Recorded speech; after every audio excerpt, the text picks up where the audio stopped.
tudo bem? Aqui é a Isa do blog Bertobio. Primeiramente, eu queria pedir desculpa pelo sumiço. Eu sumi, acredito que foi no começo de abril, mas eu peguei dengue de novo e eu fiquei bem mal por umas 2 semanas. E aí calhou justamente na semana que eu postaria vídeo pra vocês, eu não consegui gravar. E aí depois eu voltei, né, pras minhas atividades normais, voltei a dar aula, e aí acumulou muita coisa desse período que eu tava afastada. Foi fechamento de bimestre, e enfim, minha vida virou uma bagunça, e eu não consegui manter o YouTube. E aconteceu o que eu mais temia, né, de perder o controle de novo, mas geralmente quando eu perco o controle do YouTube, eu falo, tô nem aí, vou voltar só ano que vem. E dessa vez eu falei, não, eu vou voltar assim que a minha vida der uma acalmada de novo. E aqui estou gravando no dia 29 de abril pra postar esse vídeo pra vocês.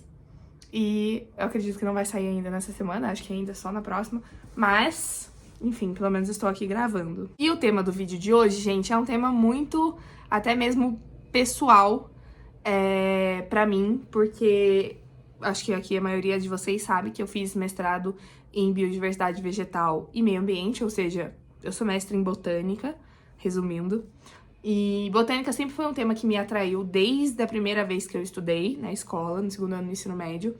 Só que é bizarro pensar, porque até o segundo ano do ensino médio, até esse momento do segundo ano do ensino médio, eu não pensava nas plantas como seres vivos. Eu não tinha essa visualização, assim como eu tenho dos animais, por exemplo, de, nossa, tal animal é tão incrível. As plantas eram plantas, simplesmente plantas pra mim, cenário, sabe? Tá ali bonito e tal, mas tô nem aí, sabe? E aí depois que no segundo ano do ensino médio eu tive botânica pela primeira vez na minha escola, eu tive um choque de tipo assim, meu Deus, planta também é ser vivo e eu gosto mais de planta do que de animal. Eu consigo me identificar mais com o estudo das plantas, com os processos fisiológicos e tudo mais, do que eu gosto de estudar os processos animais.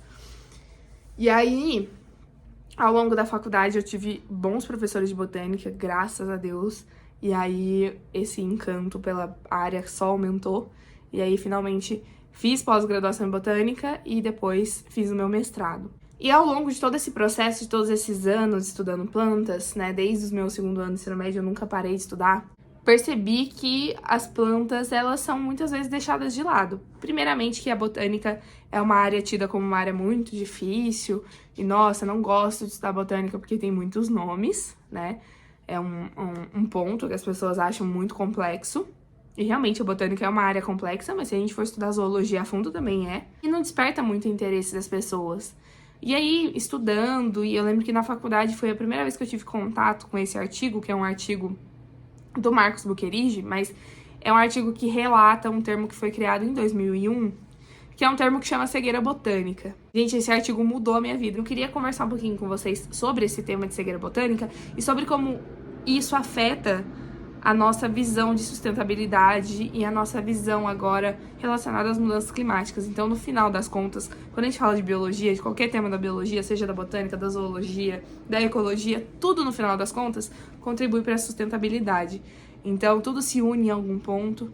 Então, vamos tentar unificar esse conteúdo com o que a gente está vivendo nos dias atuais. Bom, gente, cegueira botânica é um termo que descreve essa realmente cegueira que a gente tem frente à botânica.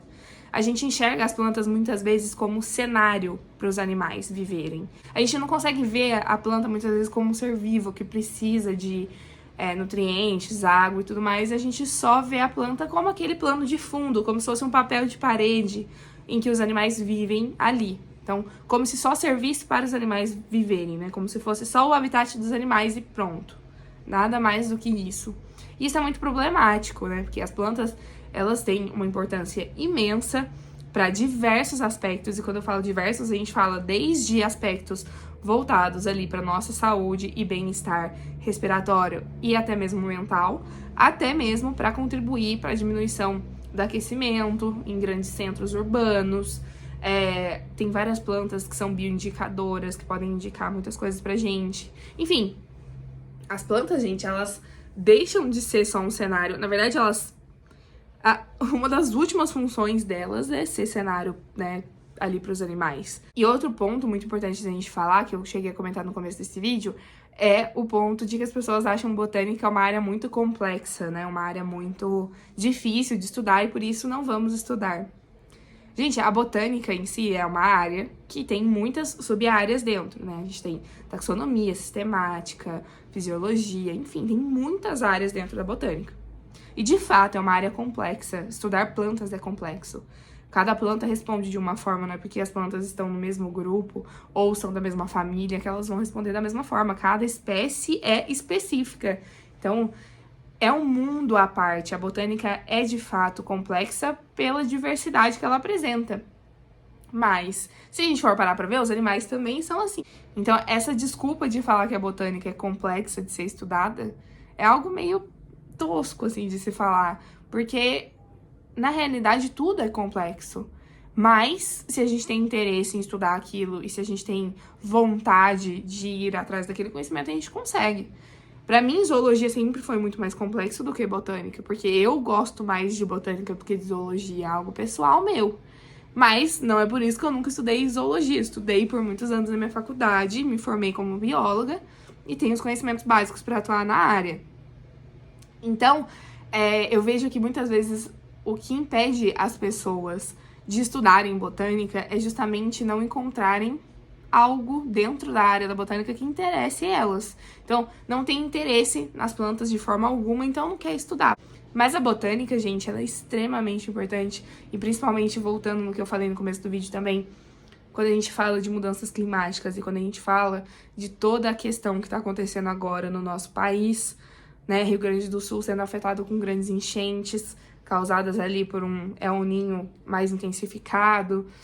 E, enfim, gente, mudanças climáticas é um tema que a gente vai falar muito aqui. Eu acho que daqui pra frente é impossível eu vir falar com vocês em algum vídeo e não tocar nesse assunto, porque é um assunto atual e é um assunto que precisa ser falado. Então, quando a gente entende que as plantas, elas não são só um cenário pros animais ou pra gente, que as plantas, elas não são só decoração, e sim seres essenciais para nossa sobrevivência no planeta. Gente, se não tivesse planta, a gente não ia estar aqui. Nenhum animal estaria aqui, possivelmente. Então, assim, quando a gente passa a entender a importância da planta para estabelecer todas as formas de vida, é a base da cadeia alimentar, gente. Então, todas as formas de vida estão estabelecidas aqui no planeta por conta delas. E quando a gente para perceber também o impacto que as plantas têm nas mudanças climáticas, o impacto que o desmatamento causa, né? Quando eu tenho menos plantas, eu tenho menos sequestro de carbono, e aí o carbono se acumula na atmosfera, o aquecimento global ocorre de uma maneira mais acentuada. Enfim, gente, é um efeito dominó. Então, quando eu entendo a importância da planta para estabelecer todas as formas de vida, a gente consegue entender ali o porquê que é importante estudar as plantas. Então, eu sei que botânica muitas vezes tem termos difíceis, complexos, mas, gente, zoologia não tem também? Tem muito. Eu não tô aqui para fazer uma rixa de zoologia e botânica, não. Mas, assim, tem muito termo, toda área tem termo específico. É muito difícil você estudar alguma área, seja de qualquer coisa, não só de biologia, gente, de física, de química, de qualquer área, qualquer mesmo. É muito difícil você não ter termos específicos, né, dentro dessa área para descrever determinados fenômenos, conceitos, enfim. E assim é na biologia também. Mas vai do nosso interesse, né, entender aquilo ou não. E eu acho que nos tempos que a gente tá atualmente, né, no que a gente tá vivendo agora, é muito importante a gente estudar botânica e é muito importante a gente dar voz para as pessoas que estudam botânica e que sabem do que estão falando. Eu não tô falando nem de mim, eu tô falando de gente muito mais acima, que publica artigos toda semana, todo mês, avisando de impactos nas plantas e dedica sua vida a isso, gente. As plantas são essenciais para nossa sobrevivência e não tem como mais a gente ser cegos em relação às plantas. Não tem como mais eu fechar os meus olhos e fingir que as plantas são só decoração e que se eu tirar, beleza. Se eu tirar a decoração da minha casa, eu posso substituir ela. A planta não, gente. Se a gente tirar todas as plantas do planeta, simplesmente não tem como substituir, porque a gente nem vai estar aqui para isso. As plantas são essenciais para diversos processos, para a manutenção do mundo, do planeta Terra, do Brasil, de todos os lugares. Então, a gente vai ter um próximo vídeo daqui a algumas semanas falando sobre restauração ecológica. E aí eu vou falar um pouquinho mais com vocês sobre o processo de restauração ecológica como via para mitigar as mudanças climáticas. Então, assim, mais do que a gente estudar a planta e ver a planta como um ser vivo e dar importância para a planta, a gente agora tem que começar a correr atrás de recuperar tudo que já foi perdido por conta desse descaso que a gente tem há muitos anos com as plantas. Enfim, deixar de ser cego, botanicamente falando, é muito importante para a gente entender a importância mesmo das plantas para nossa manutenção de vida. Então é mais sobre isso que eu vim falar com vocês hoje, só uma reflexão, porque pra mim, esse clique veio mais no segundo ano do ensino médio, quando eu estudei pela primeira vez e eu percebi que, nossa, só agora que eu tô estudando que eu tô dando bola. Porque antes, pra mim, toda planta era do mesmo grupo, plantas. Não tinha que nem, sei lá, animais, a gente tem mamíferos, a gente tem aves, a gente tem répteis. Pra mim, na minha cabeça, era plantas. Só isso, plantas. Pra mim, na minha cabeça, todas as plantas tinham flores, frutos, todas. E aí a gente vai estudando, a gente vai vendo que as coisas são muito mais complexas, de fato, mas essa complexidade traz toda a beleza da botânica pra gente. Então é isso, gente. Espero que vocês tenham gostado do vídeo. Coloque aqui embaixo sua opinião. Fala pra mim se você se acha cego botanicamente ou se você já tem essa consciência. E vamos trabalhar para cada vez mais perder essa cegueira botânica e abrir os nossos olhos para as plantas que fazem tanta diferença.